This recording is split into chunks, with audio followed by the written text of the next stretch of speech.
자, 우리 갈라디아서를 이렇게 같이 보도록 하겠습니다.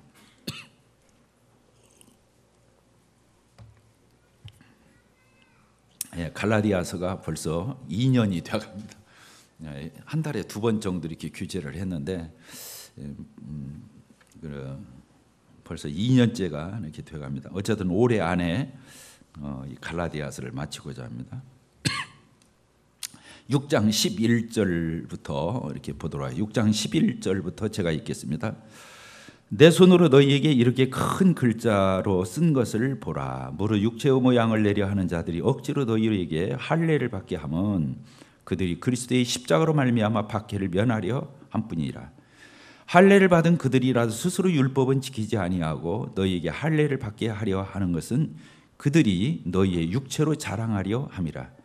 그러나 내게는 우리 주 예수 그리스도의 십자가 위에 결코 자랑할 것이 없으니 그리스도로 말미암아 세상이 나를 대하여 십자가에 못 박히고 내가 또한 세상을 대하여 그러하니라. 할례나 무할례가 아무것도 아니로되 오직 새로 지으심을 입은 받는 것만이 중요하니라. 예, 이 갈라디아서 이제 최종적인 이 단원으로 들었습니다. 마무리죠. 이 갈라디아서 서신을 이 바울 사도가 쓰게 되었는데 드디어 이 갈라디아서를 마무리하는 이런 서신의 인사 부분에 이렇게 해당하는 결말을 짓는 이런 부분이 되겠습니다. 여기 11절에 보게 되면 내 손으로 너희에게 이렇게 큰 글자로 쓴 것을 보라. 참 특이한 그 이상한 성경 구절이 나오잖아요. 이게 무슨 뜻일까 이런 생각을. 그래서 성경학자들 간에도 여러 견해들이 있어요. 첫째는 이 갈라디아서를 바울 사도가 처음부터 끝까지 길게 본인이 또 쓰다 보니까 이 글을 크게 썼다 이런 그 견해가 있어요. 뭐라고요? 처음부터 끝까지 갈라디아서를 바울 사도가 친필로 썼기 때문에 이렇게 긴 서신을, 그렇게 긴 건 아니지만 바울 사도의 필적으로 말을 같으면 이 처음부터 지금 여기까지가 참 길고 크고 한 그 글자로 친필로 썼다 이런 견해가 있고요. 두 번째는 이 부분부터는 여기까지, 이 바로 10절까지, 6장 10절까지 1장 1절에서부터 여기까지 대필하고 다른 사람으로 하여금 쓰게 하고, 이 부분부터는 이 끝까지 인사말까지는 바울 사도가 이게 내가 쓴 서신이다, 다른 사람이 썼지만 결국에 내가 쓴 거라고 하는 것을 분명하게 남기기 위해서, 강조하기 위해서 바울 사도가 이 나머지 부분을 친필로 큰 글자로 썼다 이런 견해가 있어요. 또 세 번째 견해는 뭐냐면 이 갈라디아서 전체를 다 다른 사람이 대필해서 썼는데 마지막에 사인으로 큰 글자로 바울이 썼다라고 하는 자기의 어떤 사인을 남겼을 것이다 이런 견해가 있기도 해요. 어떤 견해 같습니까?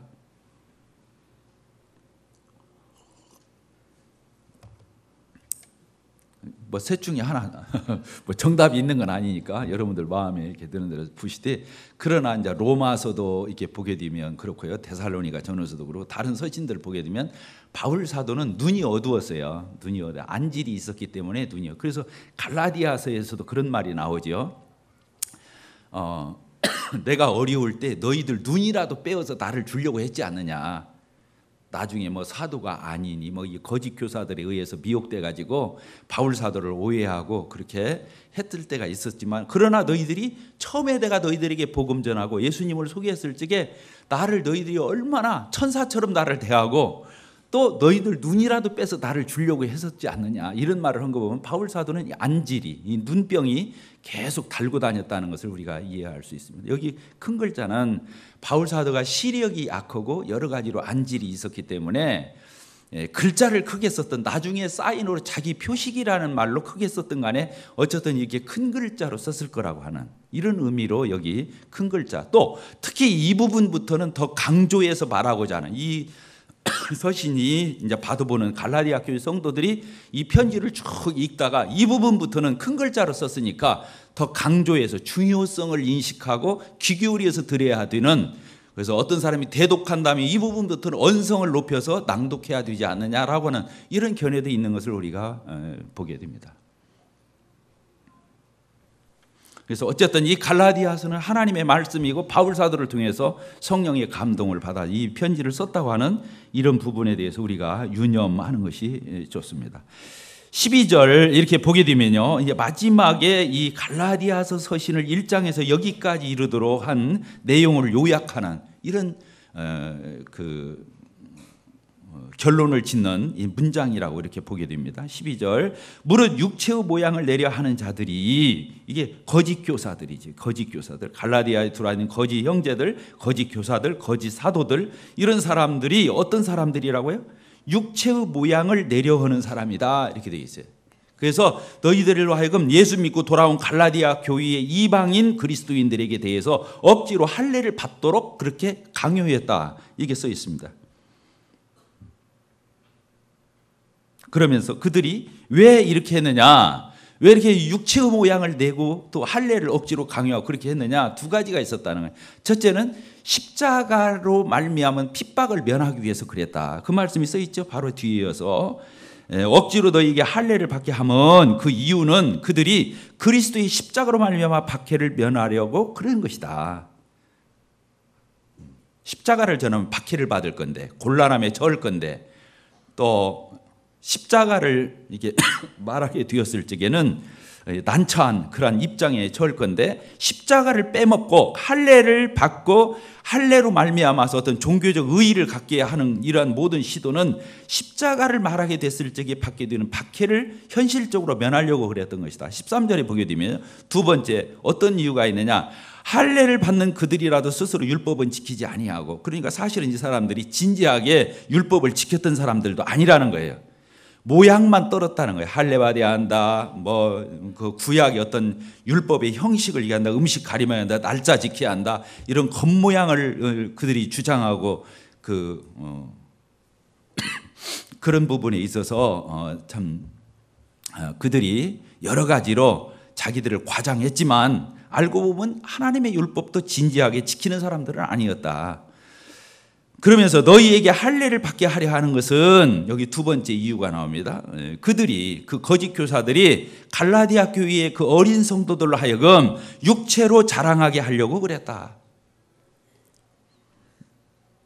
첫 번째 이유는 뭐예요? 할례를 받게 한 이유가, 첫 번째는 십자가를 전함으로 인해서 받게 되는 그 박해, 핍박을 면하려고 이 할례를 강요했다고 하는 것. 두 번째, 갈라디아 교회 성도들로 하여금 자기 의에 빠져서 육체의 모양을 자랑하게 만들려고 하려고 그랬다는 거예요. 왜 그렇게 됐을까요? 그러면서 이제 정반대로 자신의 신앙 고백을 이렇게 하고 있는 모습을 보게 됩니다. 14절 우리 같이 읽도록 하겠습니다. 시작. 그러나 내게는 우리 주 예수 그리스도의 십자가 외에 결코 자랑할 것이 없으니 그리스도로 말미암아 세상이 나를 대하여 십자가에 못 박혀 내가 또한 세상을 대하여 그러하니라. 이렇게. 너희들은, 이 거짓 교사들은, 또 거기에 미혹된 갈라디아 교회 성도들은 육체의 모양을 내려하고 십자가를 져서 핍박을 모면을 하고 결국에 할례를 받고 구약에 나오는 그 거칠 애들 몇 가지를 하면서 자기 자신을 드러내고 자랑하고 이렇게 하려고 하는 이런 모든 시도들에 대해서 지적하고, 그런 허구를 지적하고, 그 다음에 바울 사도는 이 갈라디아서 전체를 통해서 피력하고자 했던 예수 그리스도의 구속사여 그로 말미암는 은혜로 믿음으로 의롭게 되는, 또 그렇게 살아가는 이런 그리스도인의 놀라운 이런 신앙의 영적 본질을 여기에다가 이렇게 결론을 맺고 있는 것을 보게 됩니다. 나는 그런 거 자랑하지 않겠다. 나는 십자가 외에 다른 거 자랑하지 않겠다.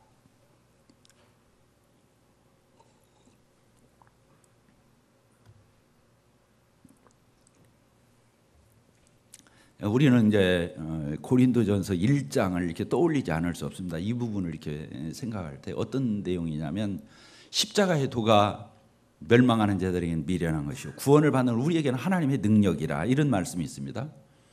뭐라고요? 십자가의 도가 멸망하는, 구원을 못 받고 멸망하는 사람들에게는 뭐라고요? 십자가의 도가 미련하게 보인다는 거예요. 그러나 구원을 받는 우리에게는 하나님의 구원해 주는 그런 능력이 된다고 그렇게 말하고 있죠. 그러면서 바울 사도는 또 말하죠. 나는 너희들에게 나가서 하나님 말씀 전할 적에 예수 그리스도와 그의 십자가에 못 박힌 것 말고는 나는 다른 것은 알지 않기로 작정했다. 이런 표현이 나와요. 바울 사도가 뭔만 알겠다고요? 예수님과 그리고 그의 십자가에 못 박힌 것 말고는 다른 것에 대해서는 나는 알고 싶지 않다. 바울 사도 같이 유식한 사람 없어요. 신약 성경 13권, 히브리서까지 14권을 쓴 사람이에요. 바울 사도는 가말리엘 문화에 있어서의 독보적인 율법 학자예요. 그는 로마의 시민권을 또 가지고 있어요. 바울이 가지고 있는 여러 역량들과 자질들과 그의 탁월함을 생각한다면 바울은 예수님과 십자가만 아는 사람이 아니에요. 그런데도 불구하고 바울 사도가 말하기를 나는 예수님과 그의 십자가에 못 박힌 것 말고는 나는 다른 것은 알지 않기로 작정했다. 이런 표현을 씁니다. 빌립보서에 가서 보면 이런 말을 자기 자랑을 쭉 나는 난지 8일 만에 할례를 받았고 나는 베냐민 집하고 나는 바리새인이고 뭐 율법에 어떻고 그러면서 쭉 자기 이력을 얘기해요. 그런데 나는 그리스도를 위해서 이런 것들을 뭘로 여긴다고 그랬어요? 배설물로 여기겠다. 이 세상의 조건들, 사람들이 내어놓을 만한 스펙, 그런 장점들을 나는 뭘로 여기겠다? 똥오줌으로 여기겠다. 왜? 나는 예수 그리스도를 아는 것이 가장 고상하기 때문에 그렇다. 이런 표현을 썼어요. 여기서도 바울 사도는 그 거칠애를 떠는 사람들 앞에서 나는 십자가만 자랑하지 다른 건 자랑하지 않겠다. 세상에 대해서, 육체에 대해서 나는 거기에 대해서 침묵하겠다. 왜? 갈라디아서 2장 20절에서도 아까 우리 예배 때 어떤 형제님이 언급하여 내가 그리스도와 함께 십자가에 못 박힌 날이 이제는 내가 산 것이 아니요 나는 내 안에 그리스도께서 사신다. 이런 표현을 썼어요. 자기가 죽었다. 자기 육체가 십자가에서 예수님과 함께 죽었다. 육체가 끝난 거예요. 따라서 육체가 끝났다. 하나님을 대적하는 것은요 성령과 뭐예요? 육체예요. 따라서 성령과 육체. 대조되는 개념이거든요. 성령과 육체. 그래서 육체가 끝나다 십자가에 못 박혔다는 거예요. 장사됐다는 거예요. 그건 나하고 이제 아무 상관이 없게. 그런 육체를 나타내는 거.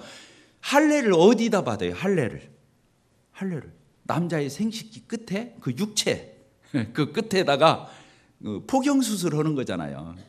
그 표피를 잘라내는 거. 육체의 흔적을 남긴 거거든요. 나중에 바울 사도가 그런 표현을 써요. 나는 예수 그리스도의 흔적을 내가 가지고 있다. 이것도 지금 대조는 그것을 의식한 것 같아요.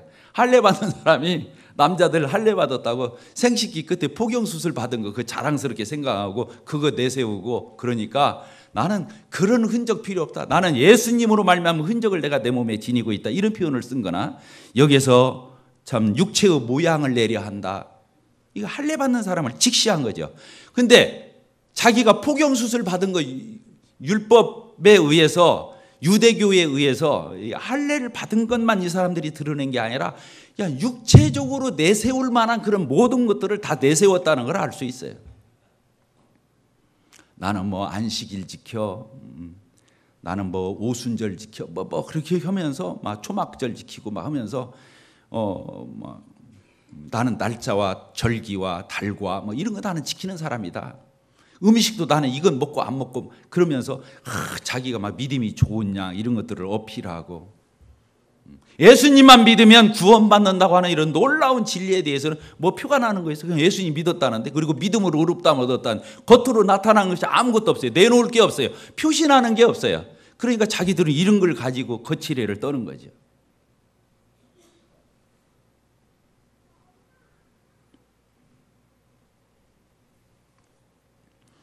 그래서 십자가의 도에 대해서 그렇게 말씀을 했다고 그랬잖아요. 십자가의 도가 멸망하는 사람들에게는 미련한 거라고 그랬어요.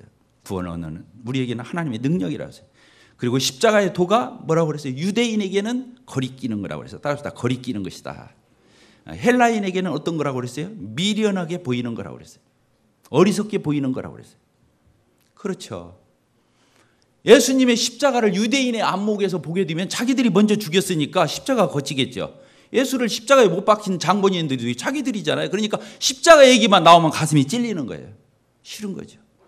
또 자기들이 바라고 있는 메시아 그리스도는 그렇게 십자가에서 무기력하게 처참하게 그렇게 불쌍하게 그렇게 연약하게 죽어가는 모습이 아니죠. 이 유대인들이 기대하는 메시아는 어떤 거예요? 로마의 식민지 하에서 다윗왕과 같은 어떤 별을 가지고 나타나가지고 이스라엘 백성들을 그 식민지에서 해방해서 독립국가를 세워주고 이런, 그래서 유대인 이 이스라엘 백성들이 세계에서 만방에 그 이름을 떨치고 위신이 서는 이런 메시아를 기대했는데 기껏해야 예수님이 와서 십자가에서 그 마지막 털 깎는 자 앞에 잠잠한 어린 양처럼 입 한번 열지도 않고 무기력하게 취약하게 부끄럽게 그렇게 처참하게 죽어가는 메시아가, 예수 그리스도가 메시아라고 생각하는 것은 그들에게 있어서 유대인에게는 꺼리끼는 거죠. 자기들의 기대와 생각과는 전부 다른 거죠. 오늘날도 예수 믿지 못하는 사람들은 십자가의 이런 모습 때문에 안 믿을 수 있어요. 예수님이 뭐냐는 거예요. 그래서 우리 이사야서 53장에 써져 있잖아요. 우리가 전한 것을 누가 믿었느냐? 그의 팔이 누구에게 나타났느냐? 누가 예수님을 귀히 여기고 대단하다고 그러고 훌륭하다고 그러고 정말로 이 세상에서 말하는 어떤 권력자나 명예나 그런 권세를 가진 그런 모습이 아닌 참으로 너무 초라하고, 그렇죠? 태어났을 적에 베들레헴 마구간에 그냥 시골도 없는 그런 시골인 베들레헴에서 그 마구간에서 말구에 누이고, 그리고 어디에서 자랐어요? 저 이름도 없는 나사렛 시골 동네에서 살았어요. 누구 밑에서? 아버지가 목수인 그 밑에서 목수업을 했어요. 예수님도. 뭐 볼품이 하나도 없어요. 예수님을 내놓을 만한 게 없어요. 공생애를 시작하면서 죽은 자도 살리고 병도 낫게 오병이의 기적도 베풀고 바다를 꾸짖어서 잔잔케 하고 이런 일을 하다가 계속 그렇게 하면서 인기몰이를 하고, 그래서 이스라엘 백성들이 정말로 기대하던 그런 메시아의 모습을 보인 것이 아니라 결국에 그 처참하게 죽어가는 그런 모습을 예수님이 보이셨어요. 이게 그들에게는 이해가 될 리가 없죠. 자기들이 기대한 메시아도 아니고 또 자기들이 직접 그 예수 그리스도를 십자가에 못 박으라고 넘겨줬고, 그러니까 십자가를 바르면 거리끼는데 십자가를 바르면 실제로 불이익을 당하고 왕따를 당하고 이렇게 하니까 이 사람들이 할례 받으면 아까 유대교에 마치 개종한 것처럼, 기독교인이라고 하지만 유대교에 개종한 것처럼 그들과 하나가 되고, 또 여러 아까도 말했지만 율법에서 지키고자 하는 이런 것들을 거칠이를 지키면서 자기를 과시할 수 있지만, 자기 육체의 모양을 드러낼 수 있지만, 예수님의 십자가를 얘기하면 이들은 핍박을 면하기 위해서, 이렇게 오해를 받지 않기 위해서, 부끄러움을 당하지 않기 위해서 예수님의 십자가를 전하지 않았다는 거예요. 그리고 할례를 주장하고 이런 행위를 강조했다는 거죠. 또 이방인인 헬라인들에게는 이 예수님의 십자가가 어떤 거예요? 예수님이 십자가를 믿어서 우리가 구속하는 거고 영생으로 그 천국을 간다, 구원을 받는다. 이것은 저 헬라인들, 특히 그리스 사람들, 플라톤, 아리스토텔레스, 그 똑똑한 사람들은 다 거기에 가 있잖아요. 철학자들, 필라소피, 그 철학자들이 다 거기에 있는데 그 당대의 모든 문화와 문명과 철학과 막 이런 학문과 이런 것들이 정말로 최고조에 발달한 그 헬라 사람들이 볼 적에는 십자가에 담겨져 있는 도리는 유치하기 짝이 없는 거예요. 그 무궁무진한 아주 수준 있게 보이는 그런 학문과 철학과 이런 사람들의 그 이론과 이런 것들로 예수님이 십자가의 도리를 들어보면 뭐예요? 예수님이 모든 인간은 죄인이라고 하는 거예요. 그리고 인간의 행위로서는 쥐뿐이 없지 그걸로 하나님 앞에 의롭다함을 얻을 육체가 없다고 하는 거예요. 하나님 앞에서는 인간의 잘남도 없고 오름도 없고 다 죄인이고 악하고 어그러져 있고 비뚤어져 있고 인간은 소망이 없다는 거예요. 인간은 엉터리라는 거예요. 인간은 무능하다고 하는 거예요. 인간에게서는 선이 나올 수도 없고 아무리 선을 했다 할지라도 그것은 구원을 얻는 데 있어서 먼지만큼도 도움이 되지 않는다고 하는 인간에 대한 사형 선고와 같은 거예요.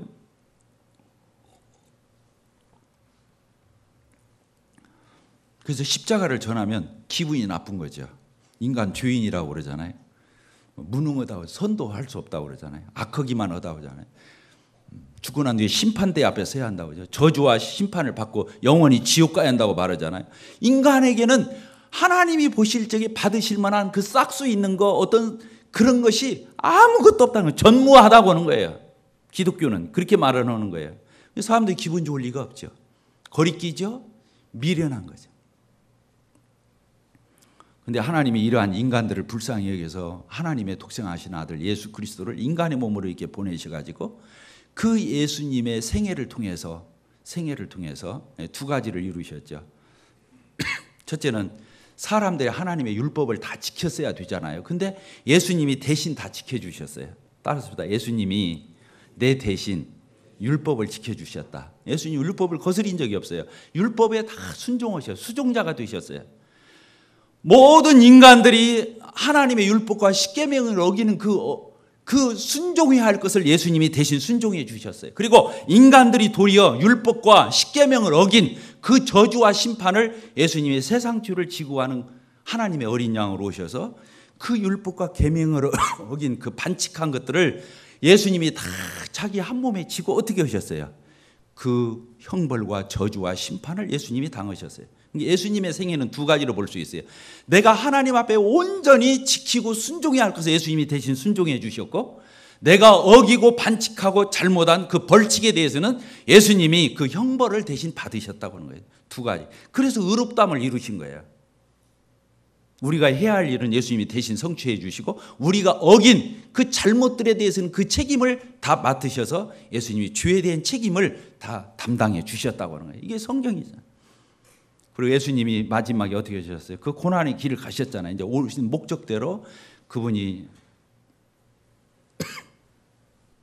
모든 죄인들의 죄를 예수님이 짊어졌을 뿐만 아니라 실제로 그 죄에 대한 그 모든 대가를 지불했죠. 예수님이 사람들한테 재판도 받으시고 이 사람 저 사람한테 끌려다니면서 빌라도에 가다가 또 그때 대제사장 앞에 가야바 앞에 가서도 신문당하고 예수님이 끌려다녀요. 주인들 여기저기 끌고 다니면서 신문하잖아요. 예수님을 보고 다 입을 삐죽였어요. 성경에 보면 그렇게 적혀 있잖아요. 예수님 보고 주인이라고 생각하면서 예수님 삐죽거리고, 예수님 험담하고, 예수님 손가락질하고, 예수님께 침 뱉고, 예수님 뺨때 때리고, 예수님을 십자가에 다른 강도들과 더불어 주인처럼 예수님을 십자가에 매달아서 온몸이 망신창이가 되도록 예수님을 다 찢기고 상하도록 채찍을 때리고, 예수님 비웃고, 예수님 십자가에 달아놓고 별짓 다 하고, 내려가지고 그 옷을 벗겨서 제비 뽑고, 이 세상 가운데서 죄인이 당해야 할 최고의 수치와 모욕과 멸시와 형벌과 그런 모든 책임을 예수님이 십자가에서 다 당하셨어요. 그리고는 예수님이 뭐라고 말씀하셨어요? 내가 다 이루었다. 따라서부터 다 이루었다. 인간들의 죄를 위한 이 대속의 사역을 예수님이 다 성취했다고, 다 이루었다고, 다 끝냈다고, 마침표를 찍었다고 이렇게 말씀하셨어요. 근데 그게 누가 그렇게 생각하겠냐는 거예요. 내 죄 때문에 예수님이 저렇게 됐다라고 해서 누가 생각하겠냐는 거예요. 그렇게 생각할 사람 별로 없다는 거예요. 이스라엘 사람들은 거치고 헬라 사람들, 저 이방인 사람들에게는 어리석기 짝이 없는 걸 믿는다고 우리를 바라보지, 누가 그것을 그렇다고 해줄 사람이 누가 있냐는 거예요. 하나님께서는 우리에게 은혜를 베푸셔서 참으로 내가 죄인인 것을 알게 해주시고, 바로 예수님이 내 죄를 짊어지고 그런 모욕 수치를 당하고 고난을 받아 희생을 치르셔서 피와 물을 다 흘려서 내 죄를 영원히 구속해 주신 그 예수 그리스도, 그 걸어가신 하나님 앞에 죄인인 인간이 의롭게 되어서 깨끗하게 되어서 속죄를 입고 하나님 앞에 감히 당당히 나아갈 수 있는 그 길을 열어주신 그 예수 그리스도의 십자가에 담겨져 있는 이 놀라운 비밀을, 이 진리를, 이 십자가의 도를, 이 십자가에 담겨져 있는 사연을, 거기에 담겨져 있는 놀라운 신비를 누가 알겠냐는 거예요. 이건 하나님의 특별한 사랑을 받은 사람만이 이게 받아지고 믿어지고 그 예수님에게 감사하고 그 예수님을 따르고 예수님을 찬양하고 예배하게 되겠죠.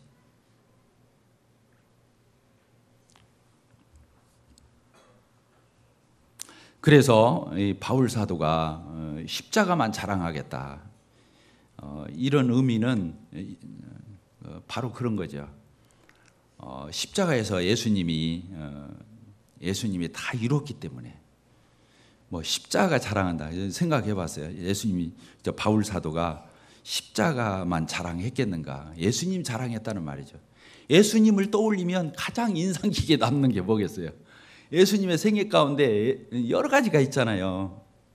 얼마나 많아요. 예수님의 일생을 이렇게 볼 때. 그런데 바울 사도의 심장에는 예수님이 바로 율법으로는 의롭다함을 얻을 수 없는, 행위로는 의롭다함을 얻을 수 없는, 선행으로는 하나님 앞에 의롭다함을 얻을 수 없는 그런 나를 위해서 내 주를 예수님이 짊어지고 내 주를 대속해 주시기 위해서 그 고난을 받으시고 살이 찢기시고 피 흘려 희생하셔서 이 모든 구속 사역을 이루어져 새롭고 산 길을 열어주신 그 예수님에 대한 인상을 지울 수가 없으니까 나는 십자가만 자랑하겠다 이렇게 했겠죠. 그렇죠. 바울이 뭐 부활을 모르고 승천을 모르고 재림을 몰라서 여기에다 십자가만 자랑하겠다 그랬겠어요. 십자가의 도가 멸망하는 자들에게 미련한 것이다. 거기서 십자가의 도가 그렇게 쓰는 거예요. 나는 예수 그리스도와 그의 십자가에 못 박힌 것 외에는 나는 다른 것은 알지 않기로 했다. 그래서 이 갈라디아 교회 초신 성도들에게 다시 예수님을 바라보도록, 할례를 부끄럽게 여기도록, 율법주의에 빠진 것이 오류라는 것을 깨닫도록 다시 예수 그리스도에게 돌아와서 예수님을 믿고 의지하고 그 은혜 가운데 거하도록 이렇게 하는 갈라디아 서신서의 이 말미에 해당하는 결론 부분이라고 이렇게 보여집니다.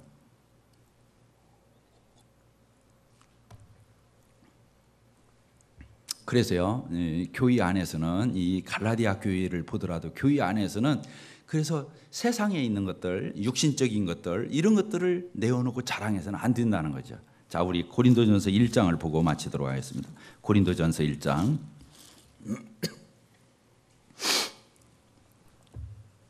1장 18절 우리 읽었죠? 십자가의 도가 이렇게 표현했죠. 그 다음에 이 세대의 19절에 보게 되니까 뭐라고 했어요? 이 세상에 지혜 있는 사람, 총명한 사람, 또 선비, 또 변사, 말 잘하는 사람이 어디 있냐는 거예요. 21절 하나님의 지혜에 있어서는 이 세상이 그렇게 똑똑하고 잘난 이 세상의 그 육신적이고 세상적인 그 탁월함 가지고서는 하나님을 알지 못하기 때문에 하나님께서는 이 전도에 비련한 것으로 십자가에 담겨져 있는 하나님의 놀라운 신비의 그 진리로 말미암아서 믿는 사람들을 구원하시기를 기뻐하셨다. 유대인은 표적을 구하고 헬라인은 지혜를 찾지만 우리는 십자가에 못 박힌 그리스도를 전한다. 유대인은 꺼리낀다. 이방인은 미련한 것이다. 이렇게 표현하고 있죠. 그러면서 뭐라고 그랬습니까? 26절. 지금 갈라디아서에서 이 말씀을 더 덧붙이고 바울 사도가 마치고 싶었을 거예요. 뭐라고 하죠? 형제들아 너희의 부르심을 보라. 육체를 따라 할례를 받든가 이 세상의 어떤 지혜나 총명이나 말쟁이나 이런 것들이 아니라 육체를 따라 지혜로운 자가 많지 아니하며 그런 사람들 구원 못 받더라는 거죠. 다 그런 건 아니에요. 많지 않다고 그랬으니까 적다 그 말이에요. 또 능한 자가 많지 아니하며 그랬어요. 교회 안에 들어와 보니까 유능한 사람 별로 없더라는 거예요. 전혀 없는 게 아니에요. 그러니까 지혜로우면서도 세상적으로 지혜로우면서도 예수 믿는 사람 대단한 사람이에요. 세상적으로 유능하면서도 예수님을 믿는 사람은 대단한 사람. 그러나 교회 안에는 그런 사람이 많지 않다고는 사실이에요. 문벌 좋은 자가 많지 아니하다. 문벌 좋은 자가 많지 아니하다. 어떻게 성경에 이런 말을 쓸 수 있어요? 성경에 어떻게 이런 말을 쓸 수 있겠어요? 지혜로운 사람 별로 없고 유능한 사람 별로 없고 문벌 좋은 사람 별로 없다. 자, 저를 보세요. 하나님의 말씀에 이렇게 써 있어요. 우리들 가운데 뭐 고린도 교회만 그러겠어요? 지금 여기 모이는 우리들 가운데 그런 사람 별로 없대요. 맞아요, 안 맞아요? 나는 유능한데? 나 우리 집 가면 괜찮은 편인데? 그래도 나 무식쟁이 아닌데? 나 배울 만큼 배웠는데? 그럽니까? 그렇지 않아요. 성경에서는요, 그런 사람 별로 많지 않대요.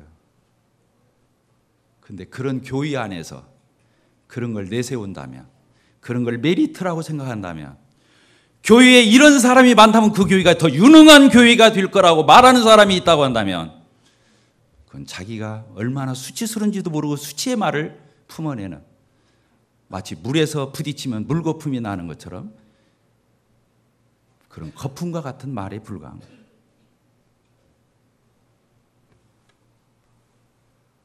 27절, 그러나 하나님께서 얼마나 아멘이 돼요. 세상에 미련한 것들을 택하사 지혜 있는 자들을 부끄럽게 하시려고. 하나님, 내가 미련해서 십자가를 믿게 된 것 감사합니다. 우리 그렇게 기도해야 할 수 있어야 돼요. 하나님, 내가 세상적으로 똑똑했다면 내가 하나님 몰랐을 것인데, 예수님 몰랐을 것인데, 부인했을 것인데, 하나님, 내가 어리석어서 미련해서 내가 십자가를 믿게 되었습니다. 감사합니다.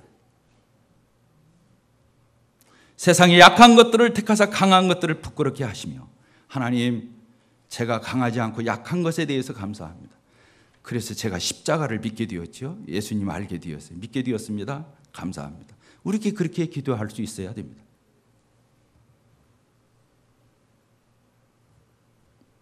(28절) 하나님께서 세상에 천한 것들, 멸시받는 것들, 없는 것들을 택하사, 하나님, 내가 천박한 것에 대해서 감사합니다. 멸시받는 사람이 된 것에 대해서 감사합니다. 하나님, 내가 없는 것에 대해서 감사합니다. 교회 와서 성도들의 이 세상적이고 육신적인 기준을 가지고 우월의식을 갖는다든가 비웃는다든가 판단한다든가, 이것은 정말로 부끄럽고 수치스러운 일인 것을 우리는 알아야 됩니다. 우리는 그렇기 때문에 예수가 필요했고, 예수님을 발견했고, 감히 예수님을 믿을 수 있었기 때문에 그렇습니다.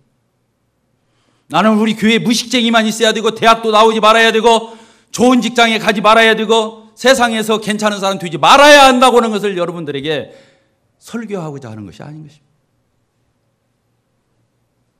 하나님 나라는 그런 것이라는 것을 알아야 된다는 것을 나는 여러분들에게 말씀을 드리는 것입니다.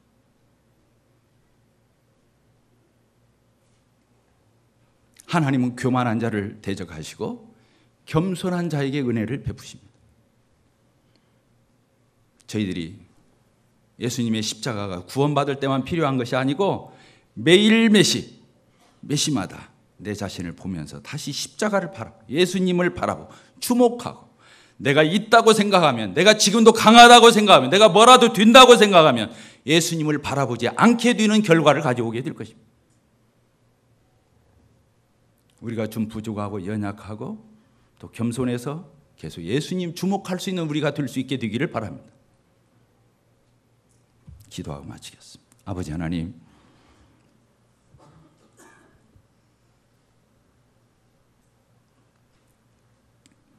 저희들 자신을 의지하지 아니하고 내세우지 아니하고 자랑하지 아니하고 자기 의로 삼지 아니하고, 저희들이 예수님이 십자가에서 희생하신 그 보혈의 공로만, 그 구속의 은혜만 의지하고 믿을 수 있었던 것이, 참으로 저희들이 이 세상에서 비웃는 그런 것들이 저희들에 있었기 때문에 겸손하게 우리 주님을 붙들 수 있었던 것에 대해서 감사를 드립니다.